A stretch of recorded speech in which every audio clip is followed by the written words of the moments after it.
डोटासरा जी कि जिस तरह से मैंने 42,000 की जीत के बाद इस्तीफा देके लोकसभा के चुनाव में मैदान में आया हूँ, थोड़ा सा आप भी इस्तीफा देके सीकर से आ जाओ, पता पड़ जाएगा। और वहाँ पे कुर्सियाँ आधी खाली थी। जब महेंद्र मालवीय अपना नेतृत्व में मीटिंग करता था तो 3 लाख लोग आते थे, और आज राहुल गांधी जी से कोई बड़ा नेता नहीं है, खड़गे साहब से बड़ा नेता नहीं है, और वहाँ जनता 4,000 आई। तो महेंद्र मालवीय जैसे कई गए न कई आया, तो एक बार करके तो देखो, आप पता पड़ जाएगा। और आज पता पड़ गया। वो आप और कांग्रेस भी आपके सामने गठबंधन करने पर विचार किया, इसको लेकर क्या कहें? तो मैंने मीटिंग में कहा कि नदी में नाला तो मिलता है, लेकिन नाला नदी में मिल रही है। कांग्रेस भी आपको लोकसभा का उम्मीदवार बनाने पर चर्चा कर रही है। आम जन में एक चर्चा का विषय का ईडी की डर से बीजेपी में आ गया, इसको लेकर क्या? मैंने ऐसा कोई काम ही नहीं किया, मैं ईडी से क्यों डरूं? और ईडी को पकड़ना था तो मेरे मंत्रिमंडल के उतरने बाद क्यों पकड़े? जब सरकार में था मंत्री तभी पकड़ लेती ईडी। ये तो घटनाक्रम तो मेरी आने की 13 दिन की है खाली। तो 13 दिन न तो मेरे को ईडी ने किसी ने पूछा, ना हमारी सरकार ने किसी ने पूछा कि आपके खिलाफ में कोई चार्ज लगा हुआ है। किसने ले लिया? किसने ले लिया? किसने ले लिया? जब लेंगे तब बात करेंगे। भारतीय जनता पार्टी के डूंगरपुर बांसवाड़ा से लोकसभा के प्रत्याशी महेंद्रजीत सिंह मालवीय को लेकर बड़ा पेच फंस गया है। महेंद्रजीत सिंह मालवीय ने कहा कि वो कांग्रेस में जा चुके हैं, पर भारतीय जनता पार्टी के प्रदेश अध्यक्ष मदन राठौड़ ने कह दिया कि हमारी निरंतर बात हो रही है, पारिवारिक मामला है, इसको हम आपसी बैठक के साथ में सुलझा लेंगे। उसके बाद में जब अरुण चतुर्वेदी से इस विषय के ऊपर बात की गई तो अरुण चतुर्वेदी ने स्पष्ट रूप से कह दिया कि हमारे घर का अंदरूनी मामला है, इसको हम सुलझा लेंगे, हम बातचीत कर रहे हैं, हम संपर्क कर रहे हैं। लेकिन महेंद्रजीत सिंह मालवीय ने बड़ा बयान दे चुके हैं कि मैं कांग्रेस में जा चुका हूं, मेरी कांग्रेस में वापसी हो गई है।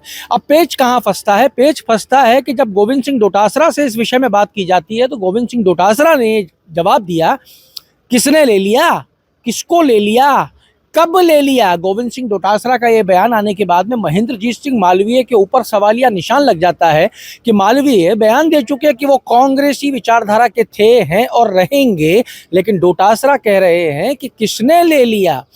हालांकि डोटासरा ने बाद में ये भी माना कि महेंद्रजीत सिंह मालवीय 15 तारीख को अनुशासन समिति की बैठक होगी, उस बैठक के अंदर इस विषय को प्रस्तुत कर दिया गया है। ये अनुशासन समिति एक रिपोर्ट बनाएगी जो पीसीसी को देगी, पीसीसी उस रिपोर्ट को आला कमान को भेजेगा और आला कमान उस रिपोर्ट को भेजेगा, उस पर तय करेगा कि महेंद्रजीत सिंह मालवीय को वापस लेना है या नहीं। ये मैं नहीं कह रहा, ये सब गोविंद सिंह डोटासरा ने कहा है।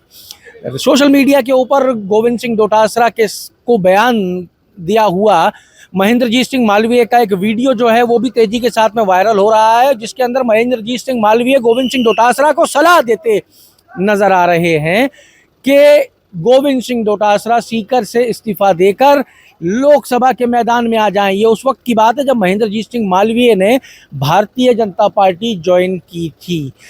जब चर्चाएं चलती हैं तो सोशल मीडिया पे पुराना जो इतिहास है वो सब खंगाला जाता है और खंगाल खंगाल के सामने आ जाता है। आज स्थिति यह है कि महेंद्रजीत सिंह मालवीय कहाँ हैं? कांग्रेस में चले गए हैं, तो कांग्रेस में अब तक फैसला नहीं हुआ है। भारतीय जनता पार्टी के खिलाफ वो बयान दे चुके हैं, सरकार के खिलाफ वो बयान दे चुके हैं। एक जगह महेंद्रजीत सिंह मालवीय अनुशासन समिति में जा चुके हैं और दूसरी जगह अगर वो यहाँ रुकते हैं तो क्या अब भारतीय जनता पार्टी अनुशासन कमेटी को महेंद्रजीत सिंह मालवीय का मुद्दा भेजेगी? क्योंकि महेंद्रजीत सिंह मालवीय ने जो बयान दिया है वो सरकार और पार्टी दोनों की ही छवि को धूमिल करने वाला है। सिलसिलेवार सुन लीजिए। पहले अरुण चतुर्वेदी ने क्या कहा है महेंद्रजीत सिंह मालवीय के लिए, उसके बाद सुनिए डोटासरा ने क्या कहा है। और डोटासरा के लिए जब भाजपा में आए थे महेंद्रजीत सिंह मालवीय तो क्या बयान दिया था जो अब सोशल मीडिया पर वायरल है। हमारी जानकारी मालवीय जी का भी नहीं, मालवीय जी से भी लगातार उनके साथ जिस तरह का जब तक हमारे पास आज भी बीजेपी में है और लगातार उनके साथ संबंध भी है, व्यवहार भी है, बातचीत भी है। इस सब में क्या कारण है? कोई मिलने में बात होगी तो उसको पूछा। उनके दो बड़े नेता लालचंद कटारिया जी और राजेंद्र राठौड़ भी हमारे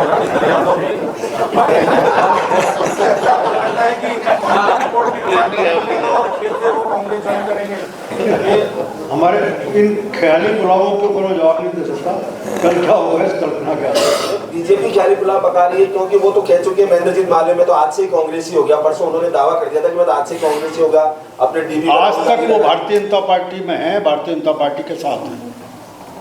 लेकिन वैसा आपकी किरणगढ़ मीना जी जब किसी नेता ने सार्वजनिक रूप से मीडिया में बयान दे दिया, कोई एक जगह नहीं 50 चैनल में बयान दिया, तो उसके बाद भी बीजेपी की ऐसी क्या मजबूरी है कि बीजेपी उसको अभी भी अपना मान के बैठी है? देखिए कई चीजें निकलने के बाद बात होगी, उसमें निकल के आएगा।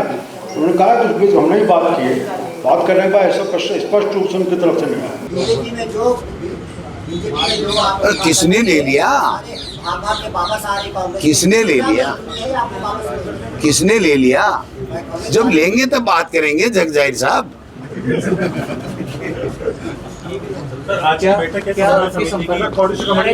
आज है माननीय सीपी जोशी जी इसके कन्वीनर बनाए गए हैं। जो मनरेगा का जो अभियान चल रहा है उनकी अध्यक्षता में ये बैठक हमारे सारे मेंबर जो 10-15 लोग हैं वो समन्वय समिति की बैठक करेंगे। मैं भी सौभाग्य से यहाँ हूँ तो मैं भी उनको ज्वाइन करूँगा और हम किस प्रकार से जो मनरेगा बचाओ संग्राम हमारा ग्राम पंचायतों के अंदर जा रहा है उसकी कार्य योजना किस तरीके से हो। हमने एक स्टेट की समन्वय समिति बनाई है, अभी आज हम जिलों की समन्वय समिति भी बनाएंगे, विधानसभा के ऑब्जर्वर भी हम लोग लगाएंगे और इस मनरेगा बचाओ संग्राम के तहत हम लोग गांव-गांव, ढाणी-ढाणी, गली-गली, मोहल्ले सब जगह जा कर के और गरीब के हित की, गरीब के जीवन स्तर को ऊंचा उठाने की, जीवन को गरीब को 2 वक्त कैसे रोजी रोटी मिले, आत्मसम्मान की, इसके लिए जो कानून यूपीए सरकार सोनिया गांधी जी, मनमोहन सिंह जी लेकर के आए थे, राइट टू वर्क, उसको जो खत्म किया गया है उसके ऊपर हम लोग आज आगे की रणनीति की चर्चा करें। सुनिए और जुड़े रहिए हमारे साथ। अमर उजाला के लिए जयपुर से मैं आशीष। आपके राज्य की खबरें, आपके शहर की खबरें सबसे पहले जानने के लिए देखते रहें अमर उजाला। चैनल को सब्सक्राइब जरूर कर लें और पाएं हर अपडेट।